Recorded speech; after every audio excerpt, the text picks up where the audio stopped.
ఇప్పుడెందుకు మా ఉన్నటువంటి శ్రీశైలం రమ్మంటున్నావు? తిరుపతికి వెళ్ళొచ్చాడు, కాళహస్తికి వెళ్ళొచ్చాడు. ఇప్పుడు ఉన్న బలంగా శ్రీశైలం రమ్మంటే ఎలా వస్తాడు? ఇప్పుడు తీర్థయాత్రలు ఎందుకు? ఉన్న ఊళ్ళో తిరగడమే కుదరట్లేదు. నోరు వేయండి రా. రేయ్ ఏమైందిరా? నువ్వు పద, ఇప్పుడు వెళ్ళి రేపు సాయంత్రానికి వచ్చేద్దాం. పద. అమ్మా నేను చెప్పేది కాస్త ఏ కూర్చోవయ్యా, నీ మానం నువ్వు వెళ్ళిపోతున్నావు. నిన్ను నమ్మకనే ఎన్నికల్లో నిలబడ్డాను. నువ్వు మీ అమ్మ మాట విని శ్రీశైలం వెళ్తే నేను బొచ్చె పట్టుకొని హిమాలయాలకు పోవాల్సిందే. కొంతమంది మనశ్శాంతి కోసం హిమాలయాలకు వెళ్తారు, వీడు శాశ్వతంగా హిమాలయాలకు వెళ్తాడు. సొంత దొరికితే చాలు నన్ను పంపించేయాలని చూస్తున్నావు. నువ్వే ముంచెట్టున్నావు. ఇలా చూడు ఈశ్వర్, ఎలక్షన్ పనులు చాలా ఉన్నాయి, నువ్వు బయలుదేరు. అవును గురు, పోదాం పద. ఆగరా. కన్న తల్లి కంటే నీకు వీళ్ళు ముఖ్యం. మళ్ళా మొదలెట్టారా బాబు? అమ్మా ఇప్పుడు నువ్వు నాతో వస్తావా రావా? ఇలా చూడమ్మా, ఎలక్షన్ అయ్యేంత వరకు నన్ను వదిలేసి ఆ తర్వాత నువ్వు ఎక్కడికి పిలిచినా నేను వస్తాను, సరేనా? రండి. సరే. అయ్యలారా అమ్మలారా, పులిని ఎదిరించి పిల్ల, ఏనుగుని ఎదిరించి ఎలుక, గుర్రాన్ని ఎదిరించి గాడిద, నెమలిని ఎదిరించి నల్ల. విషయానికి రావయ్యా. ఎవడు అదే నోరు మూసి కూర్చో. నెమలి పురి విప్పుతుంది, మరి నల్లి అన్న మన నియోజకవర్గంలో నిలబడడానికి ఉన్న ఒక ఇంటిని అమ్మేశారు. అన్నని ఎదిరించి నిలబడుతున్నాడే ఆ డుబాకోరు, వాడే అమ్ముతాడ్రా. ఆ జంతికల బఠానీలు, జంతికల బఠానీలు, జంతికల బఠానీలు, బఠానీలే జంతికలే.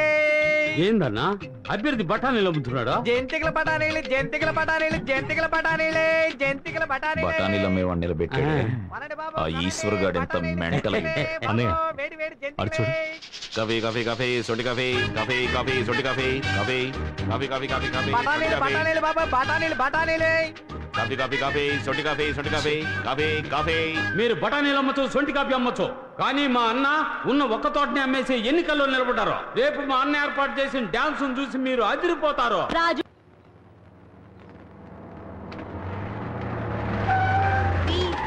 బిస్కెట్, టీచర్ నమస్కారం, ఓటేసేయండి. నమస్తే టీచర్, మళ్ళీ ఎలక్షన్ లో నిలబడ్డాను, మర్చిపోకుండా ఓటేసేయండి. స్కూల్ పైకప్పు కారుతోందని మీకు ఎన్నిసార్లు చెప్పినా మీరు బాగు చేయించలేదు. ఇప్పుడు ఓట్లు అడగడానికి వచ్చారు. 10 సంవత్సరాలు ఎమ్మెల్యేగా ఉన్నారు. మీ నియోజకవర్గానికి ఏం మేలు చేశారు?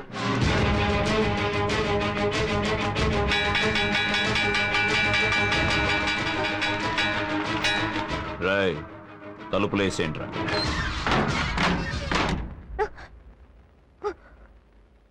ఏమే, నువ్వు వేసే ఒక్క ఓటుకి నేను మొత్తం సాధించినవని చెప్పాలా?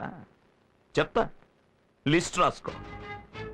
16 కొంపలు కూల్చాను, 10-15 హత్యలు చేశాను, ప్రజల డబ్బు 2 కోట్లు కొల్లగొట్టాను, 200 ఎకరాల గవర్నమెంట్ భూమిని నా పేర రిజిస్టర్ చేయించుకున్నాను.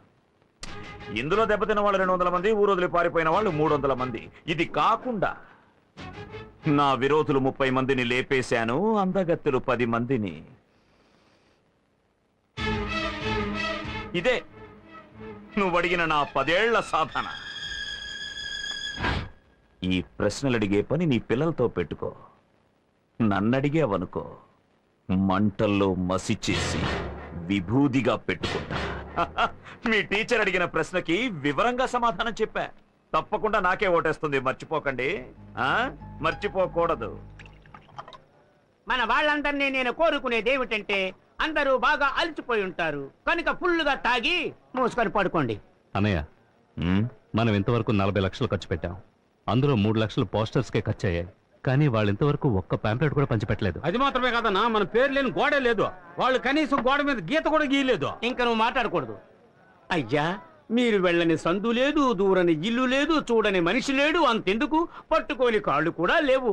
అలాంటప్పుడు ఈయన్ని ఎదిరించి ఏ ధైర్యంతో నిలబడుతున్నాడు వాడు? రాయ్ ఏమన్నా రే అంటావు? రాయ్. అయ్యా, మిమ్మల్ని ఎదిరించి వాడు ఏ ధైర్యంతో నిలబడ్డాడండి?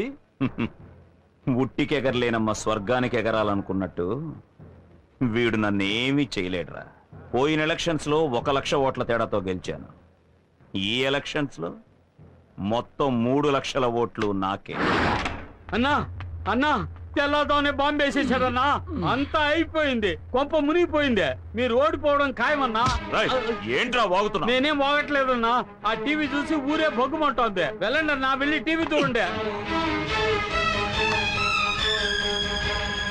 ఇకపైనే అసలు పని మొదలవుతుంది.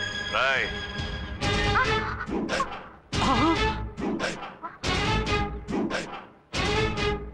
ఏంటే మొగుడికి లుక్కులు ఇస్తున్నా పోవే. ఏ కాంట్రాక్టర్ చెప్పన్నా. వీళ్ళంతా ఎవరో తెలుసా? తెలీదన్నా. ఇదిగో ఇక్కడ నించున్నారే పబ్లిక్. వీళ్ళ అమ్మ, బాబు, అక్క, చెల్లెలు, పెద్దమ్మ, పెదనాన్న, చిన్నమ్మ, చిన్నాన్న, బావలు, మరదళ్ళు, మనవళ్ళు, మనవరాళ్ళు మొత్తం అందరినీ దించేశా. వీళ్లతో రోడ్డు వేయించు. జరా? ఏ ఒక్కరు నోరు ఆ రోజు తెరిచినా మీటింగ్ లో బఠానీలు అమ్ముకునే వాళ్ళంతా మెంట్లుగాళ్ళన్నా ఇప్పుడు చూసావా అయ్యగారి భాగవతం ఊరంతా తెలిసిపోయింది. అంతా ఈ టీవీ వల్లేరా. ఏయ్! ఎమ్మెల్యే రే రాజు, అన్నయ్య ఇంకో 10 నిమిషాల్లో ఈ త్రిశూలం టీవీ ఉన్న చోటు ఉండకూడదు. నేలమట్టం చేసేయండి. అలాగే అన్నయ్య. రేయ్ రండ్రా.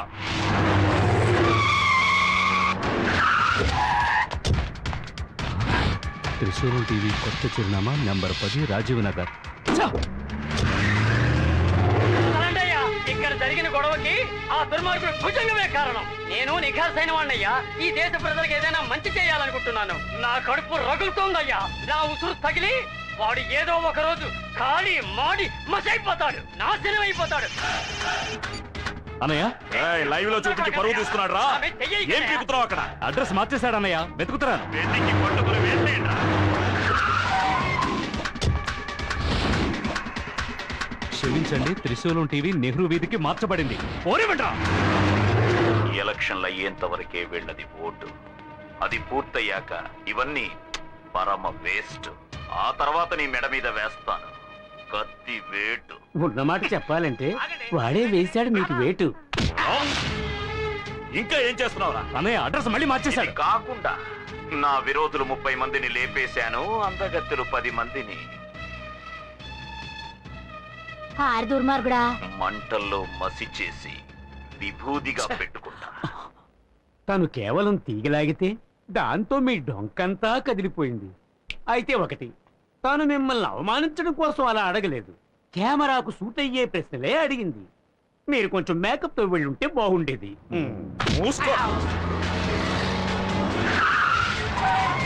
మళ్ళీ క్షమించండి, త్రిశూలం టీవీ పాత అడ్రస్కే. పాత అడ్రస్కే. త్రిశూలం టీవీ ఇదే అడ్రస్ లో సంచలన వార్తలతో రండి పెడదాం.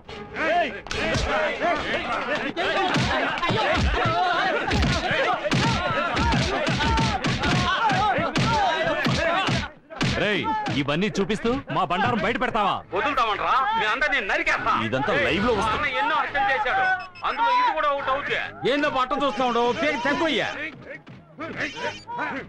ఏయ్, ఏయ్, ఆ మూర్తిగాడిని వదలమన్నా. రేయ్, వాడిని వదిలేంట్రా. రేయ్, నీకే చెప్పేది. శంకర్ని వదలమనరా.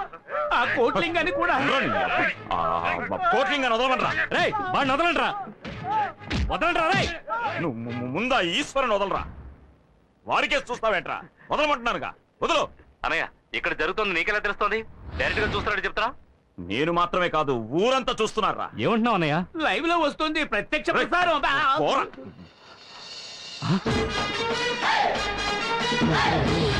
నేను గెలవడం కోసం ఎన్ని హత్యలైనా చేస్తావురా? రేయ్, వెంటనే వచ్చేయండి రా. రేయ్, ఇచ్చిన బిల్డప్ చాలరా, నోరు మూసుకొని పో. వాడెందుకు వెళ్ళిపోయినాడు? వీడెందుకు ఇట్టా చూస్తా ఉన్నాడు?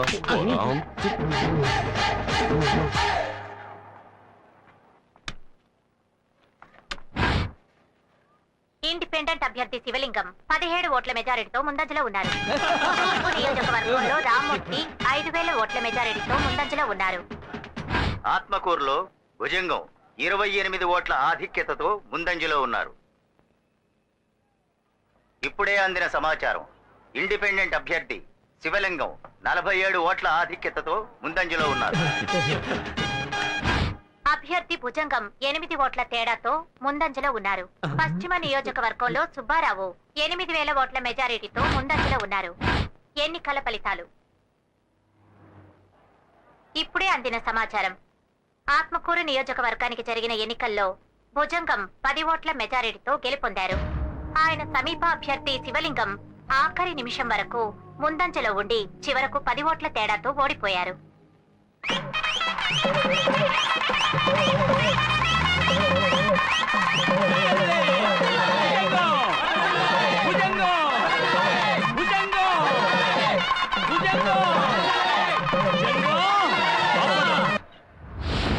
ఎందుకురా పూలమాల? ఏంటన్నయ్య మూడోసారి గెలిచావుగా? ఎన్ని ఓట్లతో? 10 ఓట్ల తేడాతో గెలిచామన్నా. అయ్యా 10 ఓట్లు 1000 ఓట్లు గెలుపు గెలిపే. దొంగ ఓట్లు ఎన్ని వేశారు?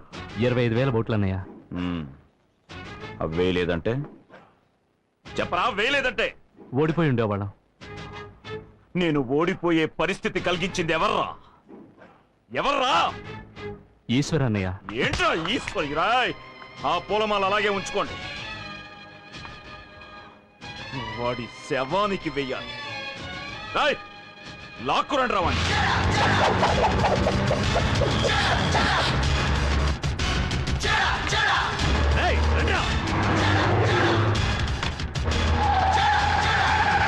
మీనా మీనా, ఏంటన్నపూర్ణ అంత కంగారుగా ఉన్నావు? ఆ ఎమ్మెల్యే గారు మళ్ళీ ఎన్నికల్లో గెలిచాడు. ఎప్పుడు మా ఇంటి మీదకి వచ్చి పడతాడో అని భయంగా ఉంది. కాసేపు మీ ఇంట్లో ఉండెళ్తాను. దానికి ఇంతగా అడగాల, కావాల్సినంత సేపు ఉండు.